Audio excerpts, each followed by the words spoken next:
Good morning, ladies and gentlemen, and welcome to today's launch. And just because of the power of technology, just as we're about to go live there, my connection dropped. So again, just to say a very warm welcome to you today. My name is Martin Rogan. I'm CEO with Mental Health Ireland. And this piece of work is a collaboration of many, many people. And we're really delighted to have so many joining us this morning. We have over 190 people registered for today's launch.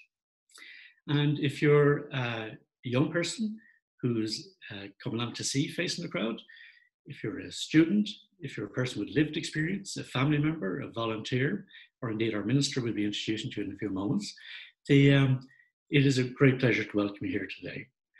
But bear in mind, this project simply couldn't have happened if it hadn't been for the extraordinary generosity of our storytellers, people with significant experience of mental health needs, and they've brought us along a path and allowed us to share in their experience of recovery. And it's a really hopeful message, but it's a message that we've been able to share and transcend, and using the medium of theatre and workshops and engagement, and a really powerful mental health promotion message, and a really important opportunity to address topics that maybe for far too long remained in the background. So we're going to begin today with a number of short videos and a presentation. We'll introduce you to our minister in a moment, but let's just see a video giving an overview of the Facing the Crowd programme. And I say today is the launch of the Discover Recover Theatre project in terms of a social impact study. And we'll learn more about that over the next hour or so. So we'll just cue that video to begin.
So the idea for a Facing the Crowd and the overall concept of, I suppose, the Discover Recover project came from, I suppose, the idea that, I suppose, we all learn through stories. And I know myself as a clinician, I was thinking, well, how did I learn to come and understand more about recovery and what recovery meant to clients? And it really was from the clients themselves sharing their stories, and also fellow clinicians as well, how they would impart knowledge around mental health and the experience of mental health to me over my course of my career was through stories and telling people's narratives. So the Discover Recover Theatre project is a drama education initiative. What that means is that it's a two-part model. I suppose central part of the model is the play of Facing the Crowd, where we hear of the lived experiences of our storytellers, and I suppose we hope that people will learn something from hearing those stories and experiencing that live drama piece, which we've heard time and time again about how positive the impact of that is. The second part, which is really, really important to us, and I suppose from the Wexford Mental Health Association's point of view and the project team, was our hope that, okay, we need to make sure that this work is impacting on people in a way that's safe and effective. So we designed the workshops in such a way that a young person might come to see the play on a Tuesday, and then 2 days later they would have a workshop coming to them in their school. The workshop gives young people an opportunity to maybe revisit some of the stories that they heard, but also an opportunity to look at their own mental health, their own well-being. The initial invitation was actually quite a simple invitation, but quite a powerful one at the same time, where it was just, well, what is your story? And do you feel there's anything in your story the story of your recovery experience that other people could learn from. And that was really what people responded to, and the people who attended the workshops, the initial storytelling workshops, that what they were there to do. They felt they had something meaningful to share that they wanted to share with both the people in the group, but also maybe the wider community.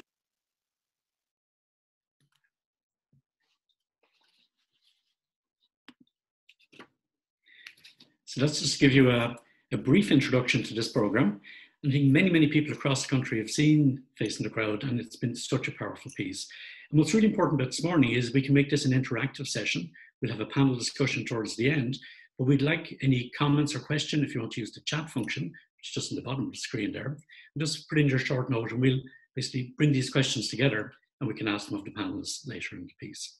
The whole programme today takes about 60 minutes, maybe 70 minutes. So make yourself comfortable and we hope you'll enjoy today's presentations.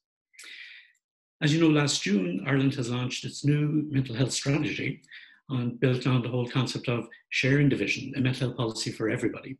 And one of the very strong platforms in that is promoting positive mental health and using evidence-based and strong methods to disseminate messages about mental health promotion, self-care, and indeed recovery. And we're really pleased this morning that Minister Mary Butler, Minister for Mental Health and Older Persons, has taken time out of her really busy diary because she's a really strong advocate for this new policy. And I'd like to introduce you now to Minister Mary Butler. Good morning, everybody, and Martin, thank you very much for that warm welcome. I am delighted to speak at the launch of this review of the Discover Recover Theatre project, A Face in the Crowd, and what a fantastic name, because every one of us are a face in the crowd. I want to thank you to Mental Health Ireland for asking me to be part of this inspiring project. Art is an exceptional platform to express the mix of conflicting emotions that run through each of us every day. In theatre, we are part of the play, visually and orally, so we can share in the emotions and sentiments being expressed by the actors. A Face in the Crowd by Discover Recover Theatre project uses live drama to improve mental health literacy. People share their experience of living with mental health difficulties, giving us a chance to learn, understand, and perhaps relate to such challenges. The play encourages conversations so we can open up about mental health and well-being issues and seek help and support when needed. It also helps us to destigmatise mental health challenges so people don't suffer alone. It is heartening to see that over 1,000 Wexford secondary school students have seen the play already, and they recommend that it be rolled out across the country, and I hope to be able to see the play myself also. The report, the Discovery Recover Theatre project, a social impact study by Just Economics, shows that the project improves mental health literacy, reduces stigma, and supports help-seeking benefits among young people, and how important that is in the current climate. A Face in the Crowd is an effective intervention and mental health promotion tool. Encouraging expression of emotions through art programmes like this play will encourage young people to seek help at an earlier stage.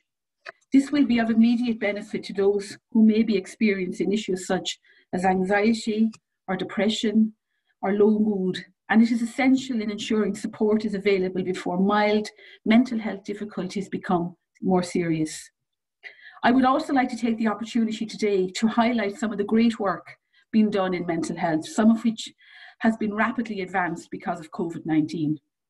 All aspects of mental health services are being improved and developed through sharing the vision, our new National Mental Health Policy and the HSE National Service Plan 2021.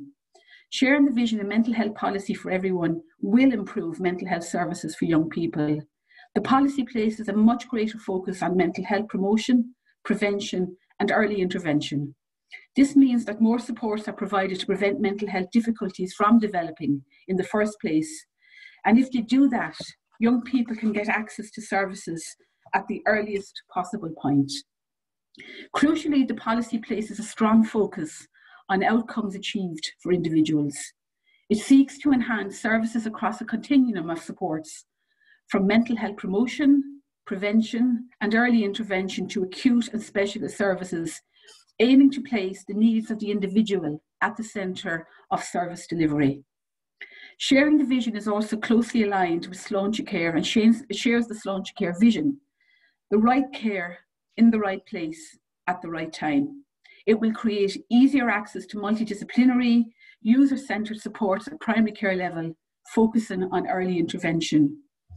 Among recent developments in mental health, the National Implementation and Monitoring Committee has been established to oversee implementation of sharing the vision, and they actually held their second meeting last Friday under the chairmanship of John Saunders.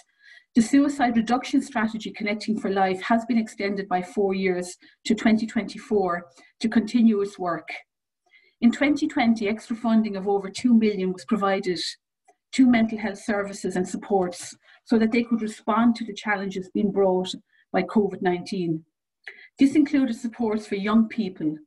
Additional funding of 15 million is being provided for 2021 to respond to the specific challenges posed by COVID. Significant work has been progressed to relocate the National Forensic Mental Health Service from Dundrum to a new purpose-built facility in Portrane later this year. The Mental Health Act 2001 is also undergoing a major overhaul, and heads of that new bill will be ready very, very soon, and I will be moving it through the Dáil in the earlier part of this year. As part of Budget 2021, more than 1 billion will be allocated to mental health services and supports, including for children and young people. Of this, 50 million will be dedicated to developing new mental health services that are needed across the country. This includes funding to improve child and adolescent mental health services through the appointment of 29 new staff for CAMHS, to reduce waiting lists so that children, young people and their families can access these supports more quickly. Funding will also be dedicated to developing adult community mental health teams, clinical care programmes, including areas such as eating disorders, crisis resolution teams, bereavement and employment supports. It is important to mention COVID-19 as it relates to mental health. Sadly, the current outbreak has resulted in many positive cases with too many deaths. COVID-19 has brought significant challenges, including isolation, bereavement, anxiety, and loss of income for many. As a nation, we continue to rise to these huge challenges, but many will need additional support as we go through this very difficult time. Since the pandemic started, mental health services have responded rapidly, continuing to deliver supports for people in the safest possible way. Some services have been reconfigured, while others like telehealth have been significantly enhanced with our NGO partners. Throughout the pandemic, specialist mental health services have operated at between 85 to 90% of pre-COVID levels, and this level of capacity is expected to continue through the current surge. I urge everyone to continue to look after each other by following public health advice. I also encourage everyone to link in with the government's wellbeing campaigns, including Keep Well, to promote physical and mental health in the safest possible ways. Telehealth services are fully established, including yourmentalhealth.ie, which is a wealth of information on mental health supports and coping with difficult situations during COVID. The information line 1800 111 888 and the crisis text line 50808 and NGO online supports provided through groups such as Mental Health Ireland, My Mind, Turn to Me, Jigsaw, and so many others. I want to thank each and every one of you for tuning in virtually this morning and inviting me to be part of today's events. I wish you all the very best in bringing this hugely important resource to communities in Ireland, and congratulate each and every one of you on the success of the project so far. And I was absolutely delighted to see that the study shows the power of this County Wexford Theatre project to reduce stigma and encourage students to seek help for mental health. The most important thing we can do is reach out. It's okay not to be okay, but it's also okay to ask for help. Gaurav Mahagut and Martin, thank you very much for inviting me to be here today. Minister, again, thank you very much for joining us. And we're really conscious that you have such a busy agenda between new policy, legislation, implementation. So we really, it's a great honour that you could join us here this morning. So facing the crowd, where did it come from? And just to say, a number of years ago, Wexford Mental Health Association, who've been really continuous innovators, volunteers working down there, drawing members from the community, people from professional services as well. And they had a seed of an idea. And lots of ideas just remain ideas without that momentum, that energy to bring it together and bringing together various different talents to form this idea. And as we'd mentioned earlier, really, unless it had been for the generosity of people with lived experience, the storytellers, their willingness to share their story, and just the great care that's been taken not to distort these stories in any way at all. So there's been a truth and fidelity to the story that has been really powerfully captured in Facing the Crowd. Almost 40 years ago, I'm afraid to say, I met our next speaker, who is an extraordinary individual, comes from a nursing background, has worked in the community, and in his work had the privilege to work with individuals and indeed in their families, sometimes traveling through a time of great distress and difficulty in their lives. But with their permission and in a great act of co-production and a great trusting piece, he was able to bring these stories together and weave them into this work called A Face in the Crowd, which has been now fully evaluated and has proven to be really, really impactful and really effective at delivering a message. And as the Minister just mentioned there, our huge effort and emphasis on promoting positive mental health, preventing significant issues, sometimes going unaddressed, and the importance of early intervention. And that's driven by information. And it's the immediacy of theatre, which is really so powerful here. And it gives me great pleasure now to introduce you to Neil and Marie. So Neil, we're going to invite you to power up there, and we'd like to hear what you have to tell us. All right, Martin, thanks a million, and welcome everybody, and thanks a million for signing on. It's been an amazing journey up to now. First of all, very quickly, I just want to acknowledge Wexford Mental Health Association, the board members, our volunteers, for the support they've given us since 2015 and since this project kicked off. But I especially want to mention Mental Health Ireland and thank them for coordinating and organising today's event. In the background there, there's a little machine going, Carmen, Gina and Sonia. And without them, we wouldn't be here today, and they've supported us throughout the project. And on a sad note, Sonia's father passed away only the other day, yesterday, and our thoughts are with her at this moment. It's been a remarkable journey since 2015 for us, and it would not have happened without the drive and energy and enthusiasm of my colleagues Paula Lowney and Mairead Connaughton. They're both OTs working in the in Wexford Mental Health Services with creative recovery programs. They both have a very rich history of involvement in drama. Paul spent her whole youth in street theatre and with the world famous Bui Bullock and with Oyster Lane's theatre. And Mairead's entire family are steeped in drama. They won several awards in RTE Amateur Drama Circuit, or she has won several awards on the RTE Amateur Drama Circuit. But for me, I'd have to say it was an amazing experience. From the moment Paula sent out the invite, what's your story? For me, it was a great eye-opener because I worked 25 years as a psychiatric nurse and a clinical nurse specialist. And as a practitioner, I actually found that I didn't listen. I thought I was listening, but I wasn't listening. Somebody came to me and said they had a headache. I thought Panadol. Somebody came to me and said they couldn't sleep. I was thinking Dalmane. Somebody came to me and said they were waking up every morning with a bout of anxiety. I was thinking of Xanax, and I never really listened to the stories. And from the onset, we hear the most amazing stories. We heard about the young girl who at 21 celebrated her 21st in a psychiatric hospital. We heard about, and she described that as a happy moment because the nurses made a fuss of her. And she just embraced that moment, you know, which should have been a really sad moment in her life, but she embraced it and she told us this story. We heard about the young lad who came up to the lead and started with dreams and ambitions of becoming an artist. And he found himself standing in the bike shed, hanging on for dear life to friendships and pulling on a cigarette when out of the blue, these hallucinations, these shadows surrounded him. And that was his first experience of hallucinations. And he stayed there all day with the voices and with the shadows behind him. And when the school bell went, he went and got onto the bus and the shadows followed him. And as he said himself, they've been following me ever since.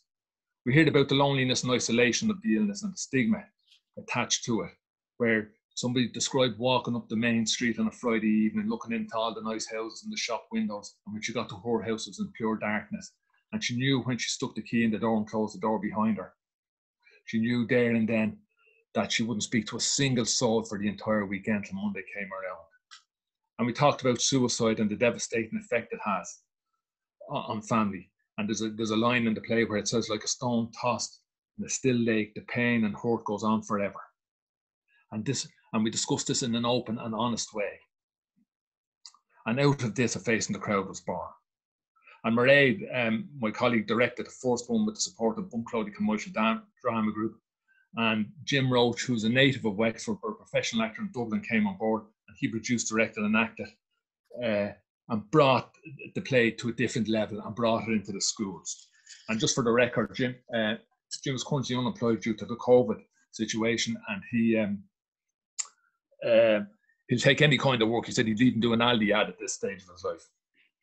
But we knew we had something special when, for the first time, 150 TY students piled into a theatre in Wexford, all full of hormones and a lust for life, and the teachers on point duty, all trying to gain control and settle down the messers.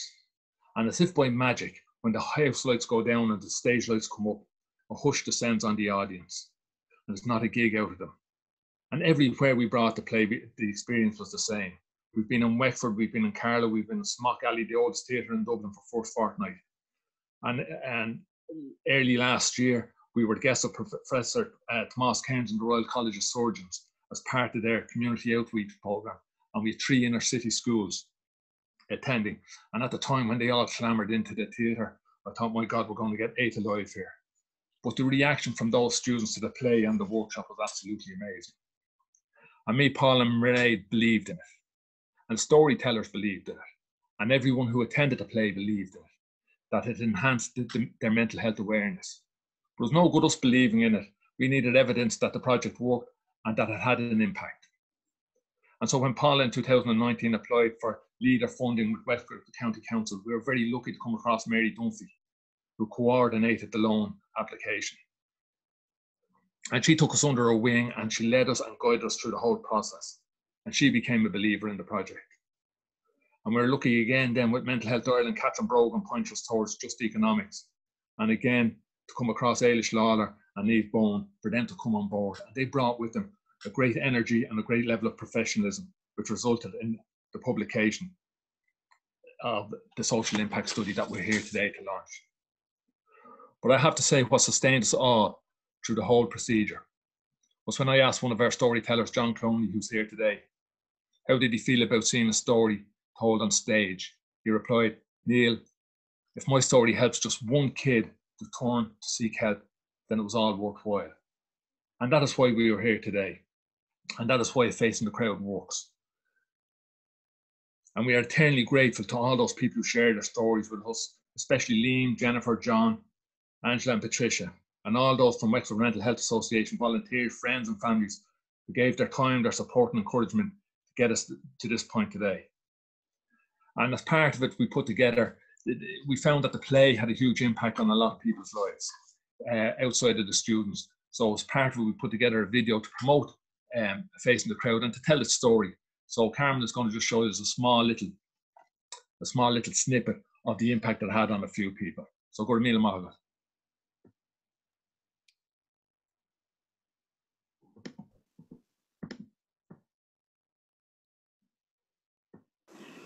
In telling my story, I wanted it to relate with anyone that is struggling and in despair.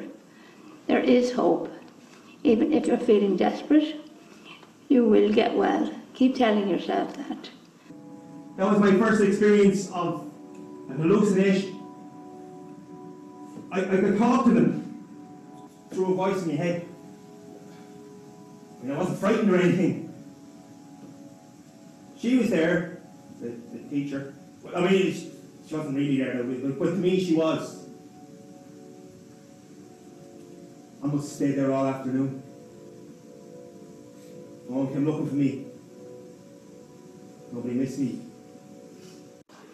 If you could just help that one person, you know, you know, everything back to myself even.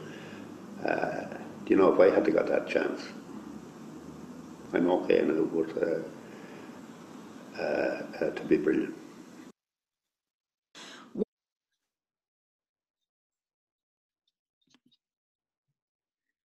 So I think when you hear Neil speak, you can understand the success and the power behind this. And I think as described in his collaboration with Mairead and with Paula and with the members of Wexford MHA, it's been such a roller coaster. It's been absolutely extraordinary. And I think what it does boil down to is that belief, and it's about investing in that, and it's hopeful, and it's about recognizing recovery and sometimes allowing recovery to happen and making sure we've good systems in place that support the individual as they recover.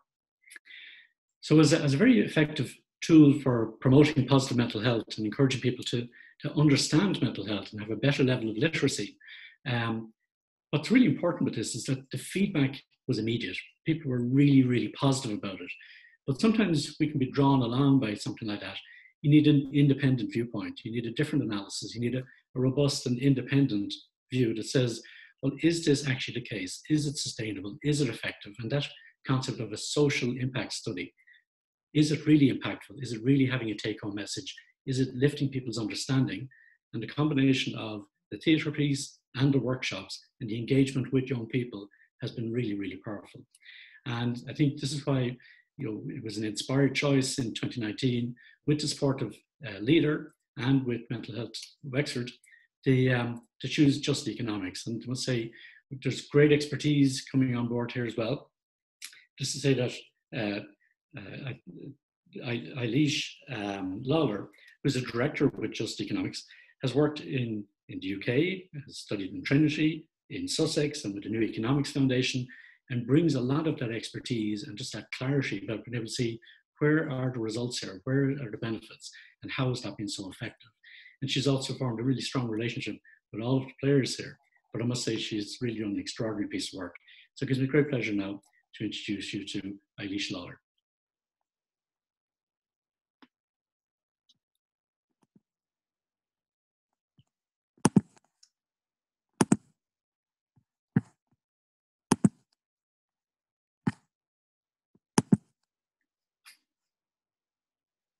Good morning, everybody. It's really nice to be here this morning and to present the findings of this study to you. I mean, I think we all need kind of a positive news story at the moment, and I think this certainly is one, and it's really nice to have been involved in this project. Just a little bit about ourselves. I set up Just Economics up 10 years ago in the UK. We're a purpose-led research organisation. And we specialise in social impact studies and economic evaluations. And in 2018, I moved to Ireland, set up Just Economics here as well. And a lot of the work that we've done since we established Just Economics here has been around mental health and recovery. So I was really pleased to be involved in this project when Paul approached me about it. You know, it's a bit smaller than the kinds of things we would normally work on, but you know, when she described it to me, like everyone else, I caught the bug and was really delighted to support it and continue to do so, partly on a pro bono basis. So just a little bit about the methodology behind this study. So like every project that we work on, we start by asking what's the kind of relevance and coherence of this project, the context within which it's situated. So what's the international literature tell us about these kinds of interventions and how effective they're likely to be. And following on from that, we did some qualitative research to develop what we call a theory of change. And as part of that, we engaged 24 different stakeholders. And then we moved on to the quantitative piece, and it's mostly that what I'm going to share with you this morning. So that involved an ex-ante and ex-post survey with final sample of 364 students. So that's a kind of before and after survey to measure different outcomes. And then the analysis, we compared the pre and post responses and tested them for statistical significance. So a little bit on the kind of contextual findings. You know, we all know that adolescence is a difficult time and the transition to adulthood is challenging. And I suppose it's not surprising that 3/4 of mental health problems begin to manifest during this period. So it's a really key period.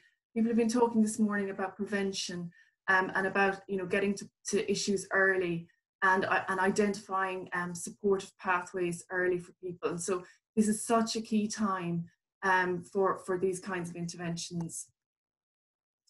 We also have high rates of mental illness amongst adolescents in Ireland, and I don't know if people are aware, but especially amongst girls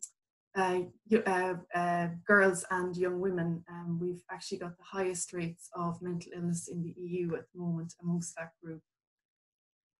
And one of the reasons actually that this play started in Wexford and the work of the Wexford Mental Health Association has partly been in response to the fact that although we don't have comparable mental health statistics at a local level, suicide rates have been high in Wexford, and so it's also sort of important in terms of that context as well.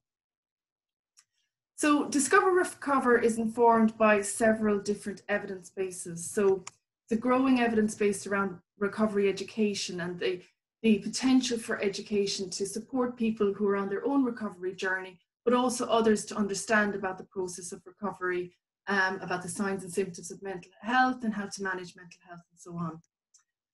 There's the idea of theatre as therapy, and I think that's also you know, has a growing or emergent evidence base, and I think the therapeutic potential of the arts in general is an area that there's more and more evidence for.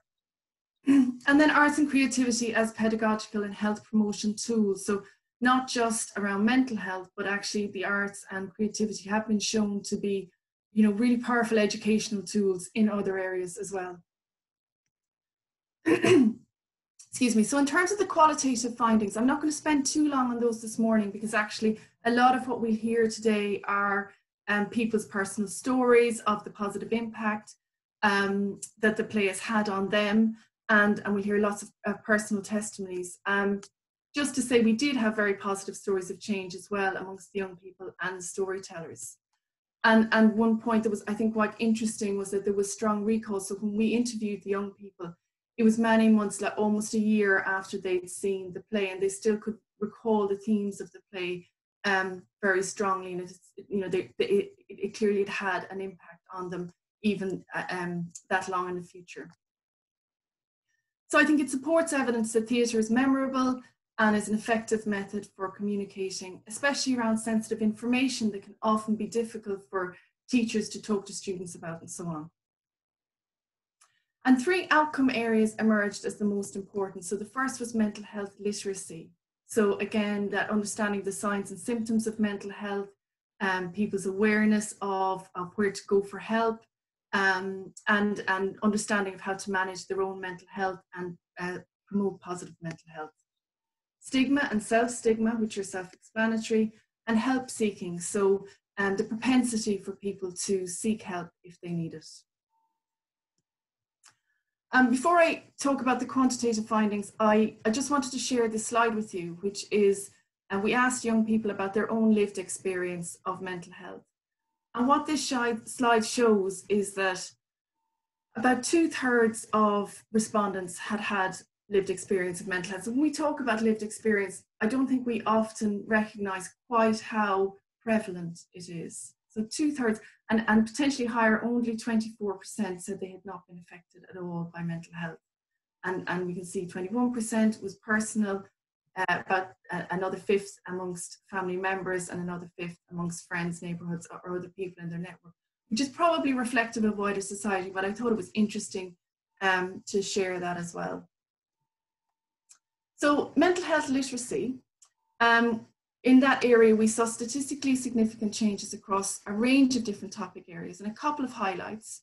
So an increase in the proportion that know where to go for professional help, that increased by 48%. That know the signs and symptoms of mental ill health, increased by 57%. That know that medication can be helpful for recovery, increased by 78%. And that know what action to take if they feel down or depressed, increased by 48% also. In terms of help seeking, so the people's propensity to seek help and openness to seeking help. Again, we saw some statistically significant changes, and a couple of highlights were 35% increase in those that would seek help from a professional, and a 16% decrease in those that would not seek help at all. So again, I think this is really encouraging. In terms of stigma, so there was a very interesting finding that actually the young people in the sample, in the baseline survey, so in the first survey we did not hold highly stigmatizing views. And that means that the scope for change for the project is more limited. But I think it's a really positive finding as well. And I think it potentially reflects a sea change in our attitudes towards mental health. And I think that's something that we can really welcome. We've come such a long way as a society in changing stigmatizing views in so many different areas. And mental health, I think, is one where actually there was some of those views seemed a bit stuck. And I think there's real hope here that the younger generation have overcome that and are leaving those stigmatizing views behind them. So 96% of our sample agreed that anyone can experience mental health problems. So pretty much everyone. Very few thought that mental illness should be hidden from friends and family, only 5%, our work colleagues.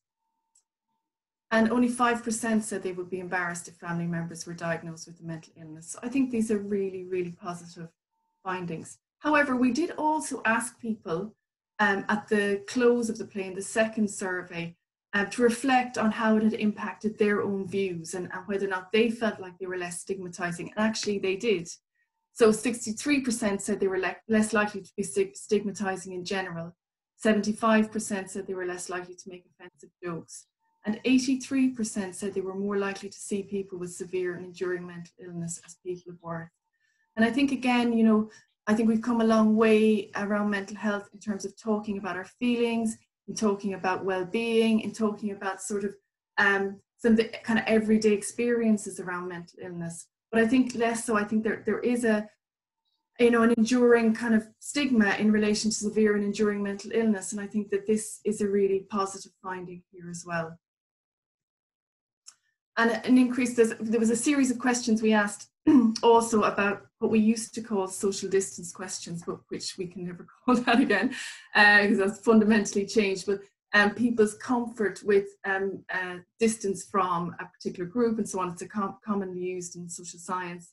And in this question, there was positive improvements on all these questions. And I just picked out one here, an 18% increase in the proportion that will be willing to live with someone with a mental illness. So I think even though this group are potentially not highly stigmatizing, I mean, one of the ways of explaining this finding is that actually people tend to respond in a socially desirable way sometimes, and maybe would say that they are not stigmatizing, when in fact there are residual stigmas there. Either way, I think the young people themselves felt like that this had been a good reminder for them, at least, about the limitations and the problems with stigmatizing. So a couple of more reflections on the play from the young people. So I'll just show you this slide quickly.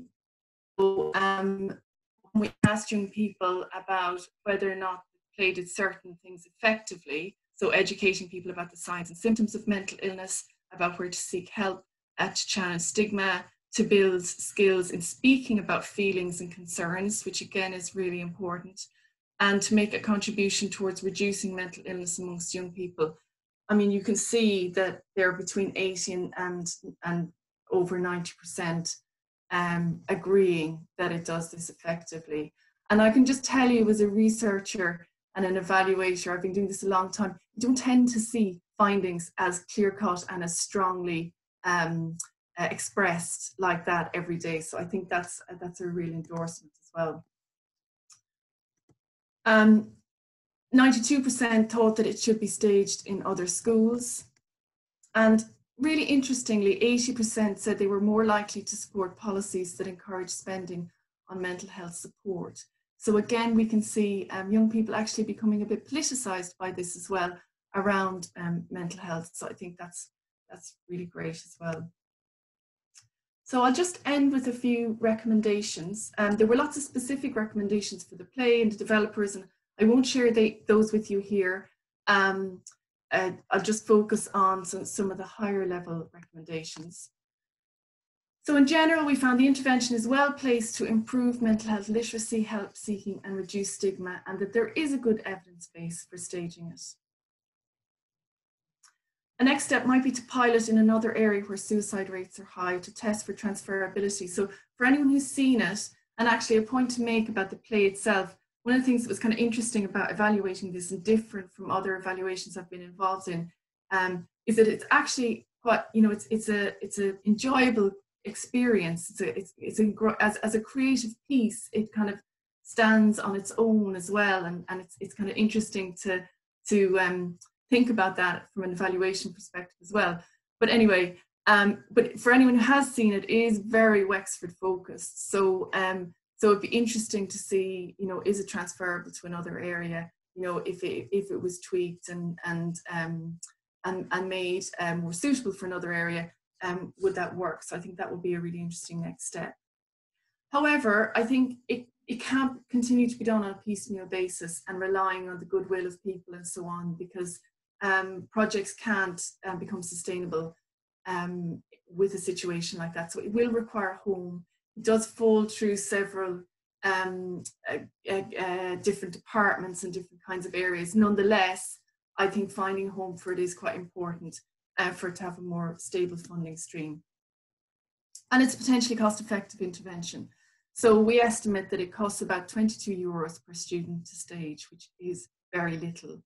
And, you know, as I've said previously, if it does indeed lead to people seeking help early and act in a preventative way around mental health, the sort of return on investment is potentially quite significant.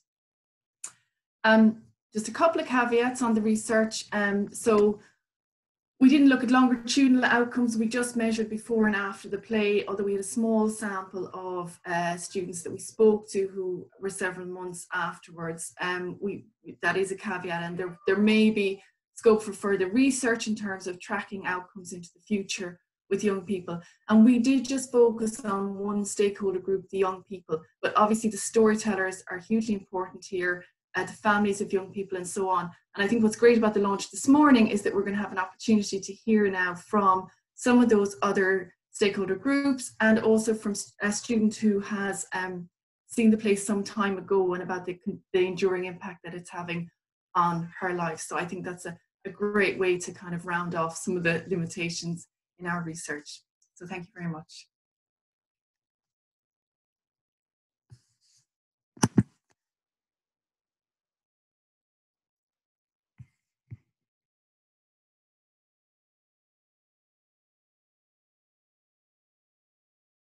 The drama of it, no matter how often you see it, I think it's a profound effect on you. From my own point of view, let's say I have a son that suffered. He was in his middle 30s before at surface, let's say, and I certainly didn't recognise it, and I don't know if he recognised it. So I just wonder, let's say, if he had seen the drama and I had seen the drama, would both of us been better educated to recognise the problem? And I think you would, and I think definitely as a parent you definitely would seek help quicker, and I'm sure as a patient you definitely would seek help quicker as well. So I think it's definitely a big effect that way. Last year my classmates and I came here to the Wexford Arts Centre to see A Face in the Crowd, presented by Discovery Cover Theatre Group and funded by the Wexford Mental Health Association. It was, I have to say, a life-changing experience. What a powerful play. So powerful that afterwards I found myself opening up to my sister and telling her that I had been struggling and that I wasn't as okay as I pretended to be. It is such a relief to no longer have to hide behind a false face and pretend that all is well. Ladies and gentlemen, I am that face in the crowd. I am that person who seems to be doing fine. I am that person who pretended that all is well. A Face in the Crowd is a major turning point for me. It made me aware that I was indeed on a slippery slope. A face in the crowd helped me to regain my footing on terra firma.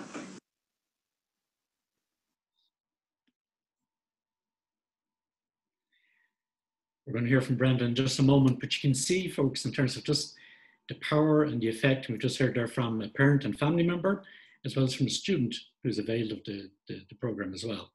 And I must say we're getting lots of questions coming in on the chat function there, so Gina will be collating these and we'll bring them to the panel in just a few moments. I think when television was invented, the suggestion was that it was going to educate and inform and entertain, but I think the live theatre, the drama experience is so immediate. What could be cast off as entertainment very quickly moves to information and education. And it's been a really powerful tool for that. I suppose I've been very fortunate. I've seen Face in the Crowd in a number of settings, in Smock Abbey and at the Royal College of Surgeons, as Neil has mentioned there. But I think probably the most powerful experience for me was to be in New Ross on a kind of cold wintry morning, a bit like today. It was overcast, it was grey. And a large number of students came in, and within a matter of moments, they were transfixed. The place fell into absolute silence. And just the extraordinary connection between the actors, the players, the stories, the truth of what they were hearing, and the engagement there as well. And then to follow that through with various workshops has been a really powerful piece. So I think all of the team who've been involved here have been very closely engaged with what has been the young person's experience. If you're a participant, if you're actually availing, if you're in the audience, and it's a very moving experience. And I think we've heard that from Brenda.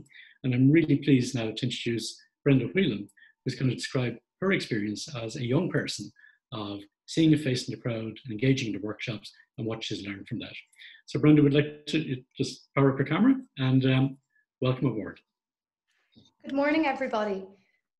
I would first like to thank Wexford Mental Health Association and Mental Health Ireland and the production of A Face in the Crowd for the invitation. It is an honour to speak today. A Face in the Crowd is a play I still hold close to my heart. I remember the first time I went to see the play in the Wexford Arts Centre with my TY class in 2015. At the time I was 15 and struggling with several internal demons and was in a constant battle with my own mental health. I remember watching my feelings being played out on stage right in front of me, and in that moment I no longer felt alone. I remember the feeling of urgency that the play gave me. I knew I didn't have to suffer in silence any longer, as the several voices and stories being played out in front of me clearly highlighted that mental health struggles and mental illness do not discriminate. I no longer felt ashamed or that I had to fight them on my own. Through an unconditionally loving and amazingly supportive family, I can say that I am in a much better place today.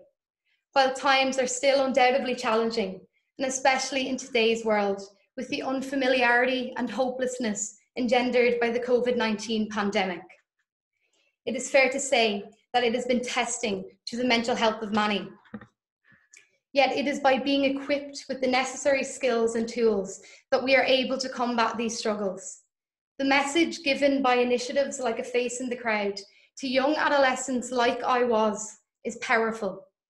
That they are not alone, that speaking out is paramount, that there is support out there, that mental illness and suffering does not make you strange or weak or inferior, but that it simply makes you human. Similarly, the incredible workshop that was given in my school, Coláiste Abban, by the team behind A Face in the Crowd, provided us with skills and coping mechanisms that we could take with us throughout our lives. I would vehemently argue that such initiatives evidently help. School students and young adults benefit greatly from such awareness and support. They are effective. In turn, I'm delighted to hear that the play has since been performed for over 3,500 people in its 32 performances. I am now 21 and am currently in my third year studying psychology and English in Carlow College, and since my secondary school days have naturally faced more of life's challenges. However, in times of extreme anxiety and immense sadness, I no longer suffer in silence. Finally, I would like to offer my congratulations and gratitude to the Wexford Mental Health Association and the production of A Face in the Crowd for the incredible work that you have done. May the play continue to help others just like me. Thank you.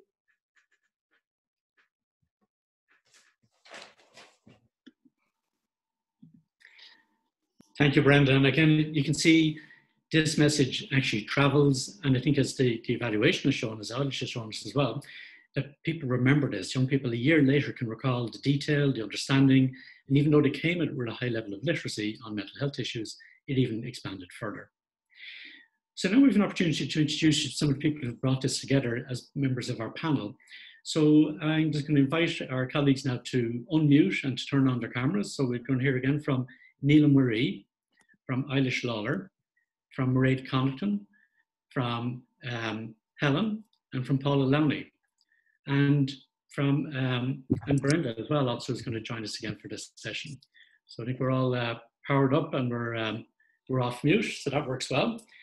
So folks, we've had a great tour in terms of, we've got a good sample in terms of the production itself, its history, how it came together, just the insight and the innovation of Wexford Mental Health Association in bringing this piece together.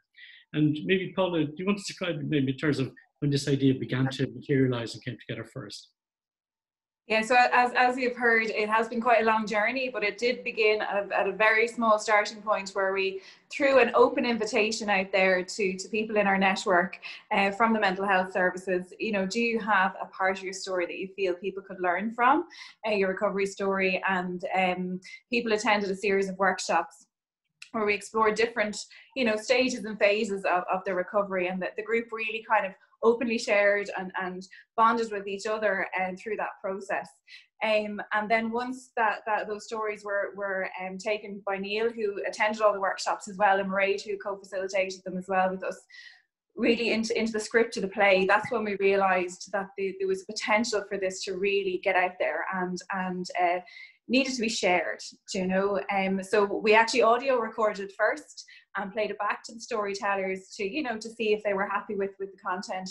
And from then on, it grew legs. And it was really when the community of Wexford, as described, you know, the Bunclóide Cumaisil drama group, when we approached them and said, would you mind putting this on?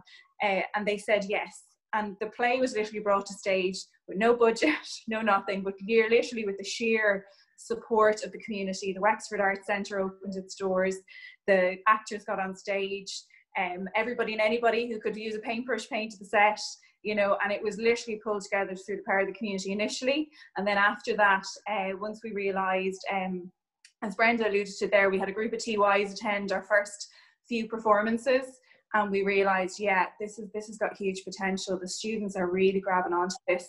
They're getting a lot from it. How can we support it, make it safe? We added the workshop component. And from then on, it's been that model of a performance and a workshop.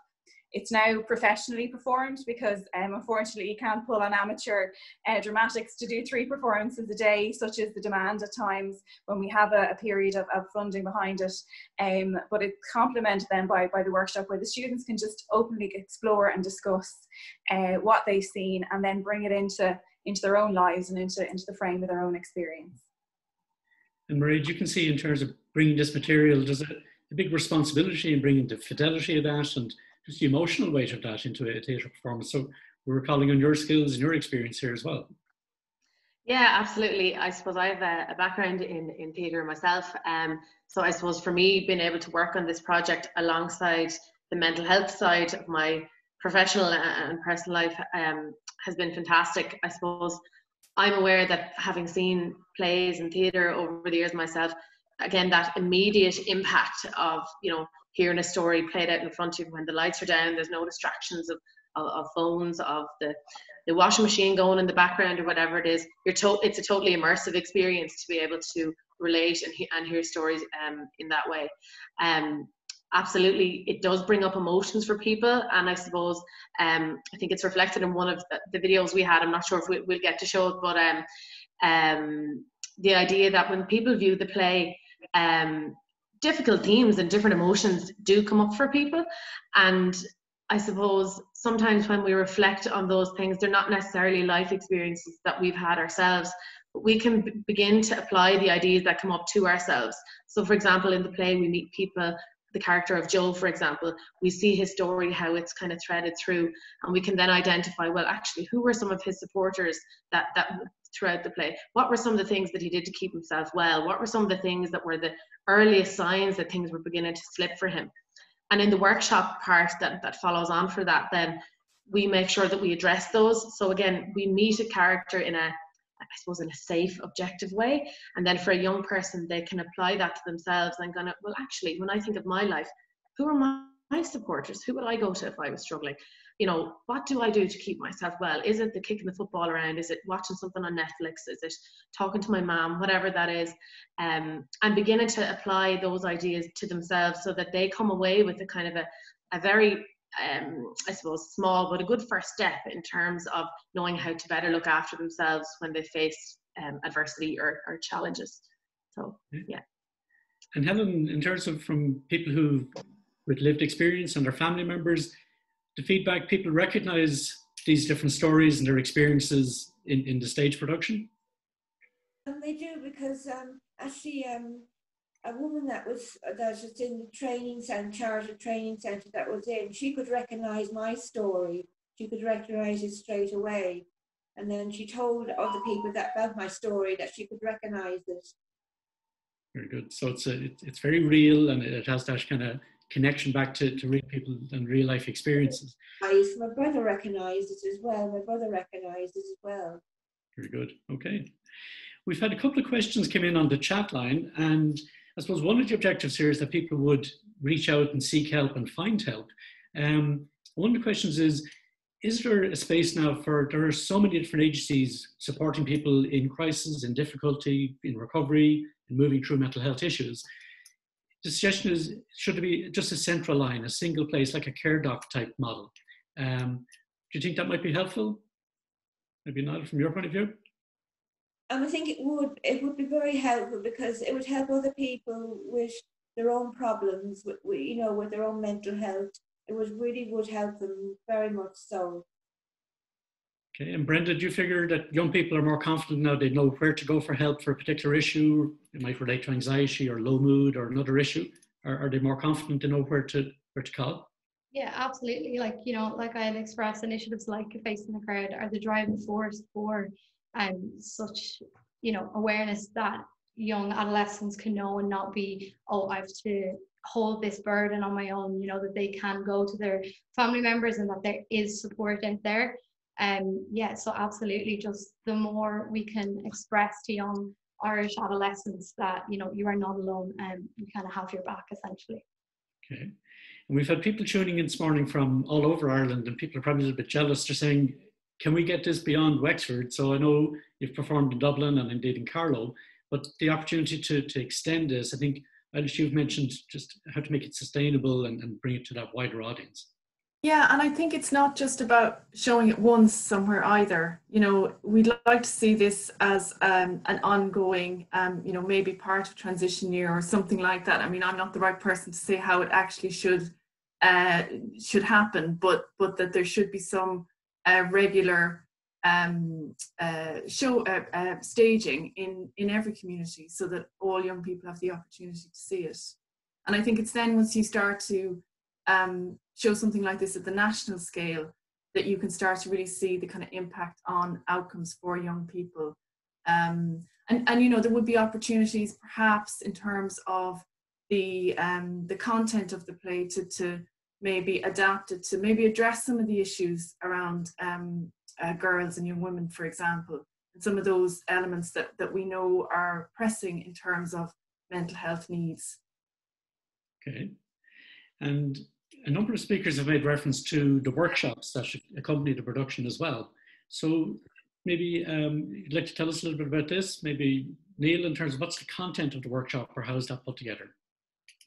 Well, I have to say, honestly, I just tagged on to Mairead and Paula's cold strings when it came to typical OTs. They can arrive in with scissors and 2 sheets of paper and they'll make anything work. But initially we were quite nervous about the workshops and about addressing the whole issue, despite the fact we were working professionally within the services. And very quickly we found that there was no need for a structure to the workshop. People just wanted to tell their story. People had nobody's born with a mental illness. Something happens in your life that trips you up, and these people just wanted to share their story in a very non-judgmental and honest kind of way. And that's where I said, when we hear that some people had a really positive experience of mental health services, because an awful lot of time people slate the services, that all these people throughout their lives had really good moments where they found great support and great help throughout the journey, you know. But it was just the open forum of sharing. So like we laid out a program for 6 weeks, 6 to 8 weeks, we said, and we'll see where it goes. But the most impactful part of it is we held 2 sessions back in St. Stephen's Hospital, which had closed a few years previously. And from there, that's where the stories flowed and the memories, where the young girl told us that, oh, that's the bed I was in when I turned 21. And the nurses came in and they had a cake and they had cards for me. And that was a really happy moment for me in my life, she said. You know, and that's where it all sprung. And that's when we knew that we had a story and that we had a play, you know. And Marie, from a workshop point of view, in terms of trying to create that safe space where people can share, but also feel supported as well. And that's a key part here. Yeah, absolutely. When it comes to the schools workshop, that we aim to follow up within a couple of days of people seeing the play, so they've had a little bit of time to reflect on the stories that they would have seen. As I said, we kind of revisit some of the characters and spot, you know, what were some of the early warning signs or triggers that people might have come up against, and you know, how did that person respond, or how did their story go. So the workshop is very much a place for reflection. We bring the students through a reflective exercise where they can spend a few minutes thinking about something that has shook them in their life. What do they do? What worked? What didn't work? And again, every student receives a workshop booklet as well, with kind of support services to signpost people to appropriate services following the workshops. And we also talk a lot about what we call a spectrum of mental health. So from wellness, where things maybe are going well, we're calm, we're sleeping, we're engaging in life, all the way down to crisis, where maybe things are completely at a stage where things have fallen apart and we're in need of immediate emergency help. And also getting people to tune into what are, and it pulls on some of the ideas that people may be familiar from WRAP, Wellness Recovery Action Plan, where people are spotting kind of early warning signs in themselves, and also signs that things are breaking down. So things like, you know, maybe your sleep is getting a little bit haywire, you're getting a knot in your stomach, you're maybe not bothered kind of socializing anymore. And then it progressing to things like maybe not sleeping at all, not eating, maybe not going to school, not going to college, not going to work. And again, at each of those things, it's getting students to identify possibly that it's quite a visual, and we have kind of words and stuff outlined, but for people to say that, okay, well, if I don't have the language to express how I'm feeling, if I'm not able to articulate clearly to my mom, to my teacher, to my friend that I'm struggling, I don't need to have those words right now, because if I can pull out my spectrum that I've got from that workshop, I can point and I can say, do you know what? I was in the green, doing pretty well. Now I actually feel I'm in the orange section and things are struggling and I need to take action now, you know? So again, it's that piece on mental health literacy that gives people the tools and the language to be able to open up, even if they feel they can't express it clearly to their supporter. Paul, I see a copy of the booklet there as well, but so one of the questions we've had is, can we illustrate in terms of how this is actually preventative, you know, so people are better informed, they have a better idea where to go. I think you're still on mute there, Paula, as well, just if you wanted to come in there, but in terms of how that early intervention can be brought about as well.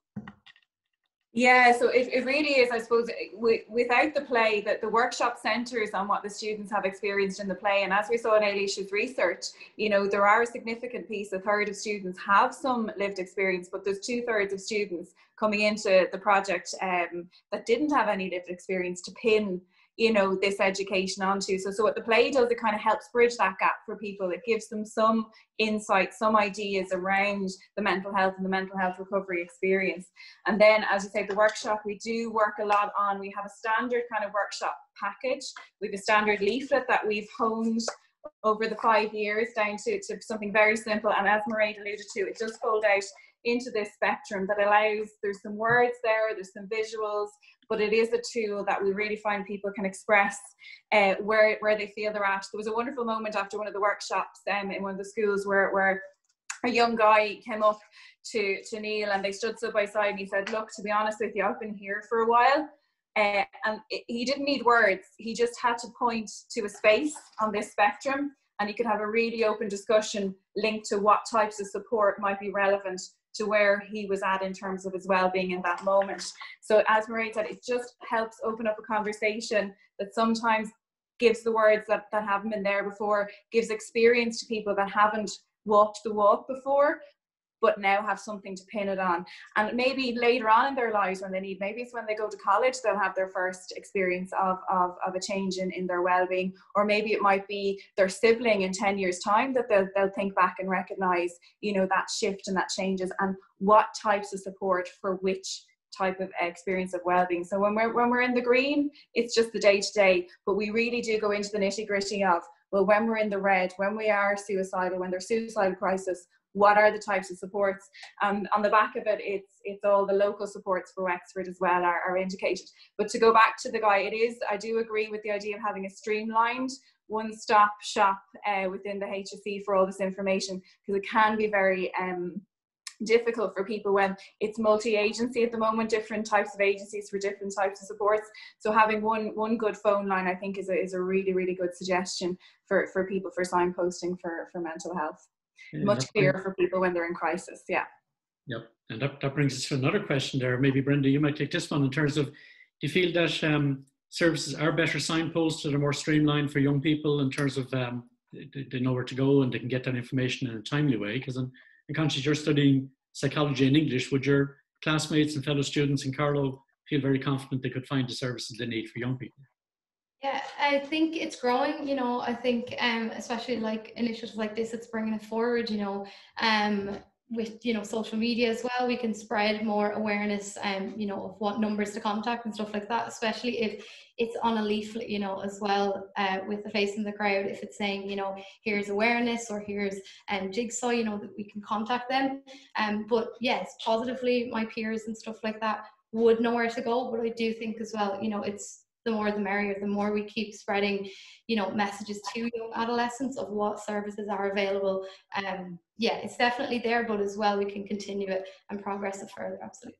And I say if people can step forward sooner rather than later, rather than hitting a crisis and address that proactively. And maybe just a final question then, in terms of another question was, is this model, is it transferable, say, to other areas like, say, addiction or alcohol? You know, can we use this model with other teams as well as mental health issues? Yeah, that's a really good question. I mean, I think we don't know yet. I mean, what we evaluated something quite specific. We evaluated this play around impacts on mental health amongst young people in Wexford. So that's the context that we looked at. And there's been lots of people talking about it going to other areas, and then, you know, will it travel and will you get the same outcomes in other areas? I don't see any reason why not. And the reason I say that is because there is a wider literature that supports the use of arts and creativity in health promotion. So I think that there is for every chance that it would work for different themes. The play does cover drugs and alcohol to some extent, and there is overlap obviously with mental health. And again, maybe you know, if this was to be rolled out at a national level, maybe there is a case for there being one play that covers key issues for young people in Ireland today, which would include presumably alcohol and drugs, but there are other issues as well, social media and so on. So I think there is definitely, I think there would be a very interesting next step around thinking about what would a national intervention look like that addressed the needs of young people in these areas today, and then, you know, we could evaluate that as well. So again, I just think we've proven collectively here this morning is that you can take a topic that's complex, can be difficult, sometimes might have been stigmatized in the past, and you can bring it right out into a public fora, have a very active interchange and a discourse, and to spotlight it, use that theatrical term as well. But again, it's a really important invitation to have a conversation and to seek help and to be confident that you know where you're going to seek that help. And I think with this social impact study, we can see this is, you know, really has a profound impact on young people and that audience. So again, just to draw to a close for this morning, and again to thank everyone who's joined us from around the country, because I know people and the feedback in chat has been really, really positive, coming from lots of different quarters. People are really excited about this piece. And again, we'd like to acknowledge, as I say, the great foresight and insight of Wexford Mental Health Association. I think as Paula described there, probably starting on a shoestring with just an idea and a belief and a passion in that idea to bring it together and to make it happen, and just to feel the goodwill coming from the community that people could respond to, and the feedback from the audience and young people, both in the theatre performances and indeed in the workshops. And you can see that's been borne out now very strongly by the social impact study. So again, just to thank our panelists and all of our speakers today. I'd like to again thank Minister Butler, who opened the day, and again for her support and her encouragement in this space, particularly as I say, the new policy sharing division is very heavily built on promotion, prevention, and early intervention, and then having an array of services that are appealing and attractive and promote recovery. And I suppose this whole model is built around co-production, about listening, engaging, and sharing ideas and being hopeful. So again, just to thank our panelists today, so to Eilidh Shalawler and to Neela Marie, Paula Lowney, Brenda Whelan, to Helen and to Mairead, again, a huge thank you there as well. And I think as a number of people said, we have a background team who allowed the technology to happen, just seamlessly have videos seem to appear. But again, I'd like to again thank our team at Mental Health Ireland, to Carmen and to Gina, who's been capturing the questions and bringing them to us here as well. And to Sonia, unfortunately, who, as Neela said, has had a family bereavement this week, but was really instrumental in bringing all these strands together and making this possible. So again, to all of our team at Mental Health Ireland, and again, I'm really conscious of the support that Wexford Mental Health Association and the local leader programme in being able to fund the Just Economic study, which has been a really, really powerful piece, and there's lots of messages there for us. Just to say, the full report and indeed this workshop and other videos are available on Wexford Mental Health Association website. That's wexfordmentalhealthassociation.ie. So you can take your time to read through the material. It's very accessible and it's a really exciting piece. And again, you'll also find this material on Mental Health Ireland's website and indeed on Just Economics. So again, I'd like to thank all of our presenters, all of our participants, and thank you for your questions and for your attention. And we're just going to close out now. Again, congratulations to everyone who's been involved in Facing the Crowd and in this social impact study. Again, thank you very much for joining us today.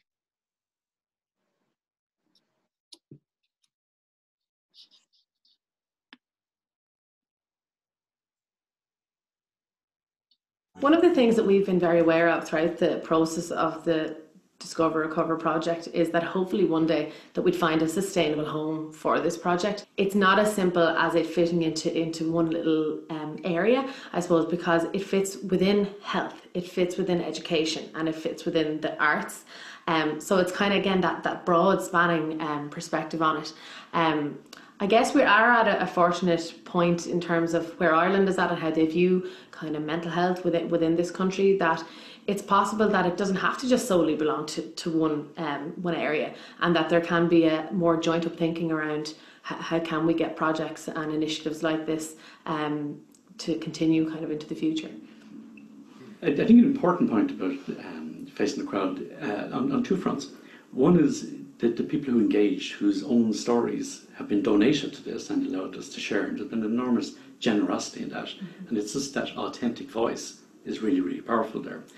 And I suppose I'm very conscious that to mount a production like this, bring it forward, develop it, work with actors, get that engagement, that's a long-term investment. And it's really important that we don't stop short, that we don't just do this on a year-by-year basis. I think we need to take a longitudinal view, and over a number of years, a multi-annual approach. And I think our new mental health policy actually speaks to that these are really good quality interventions. They're very effective, they're very impactful, and it's about getting these outcomes. But of course, we need to make that investment in the first place, not just on a once-off basis, but into the future, so we can develop other iterations for new audiences into the future.